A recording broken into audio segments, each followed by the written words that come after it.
ఆవకాయ ఆంజనేయ కథ మొదలెట్టినాడు చూడరయ్యా శక్తినంతా కూడగట్టి చెట్టు దులిపినాడు అంజయ్య ఎర్ర ఛాయ కోతి అవతార వెంటమాయ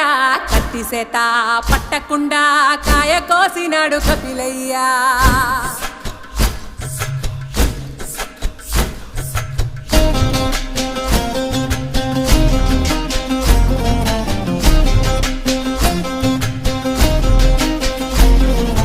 అంజనమ్మ ముందు పంజుల్ పుంజుల్ సీడి మామిడి ముక్కలు కుప్పల్ తెప్పల్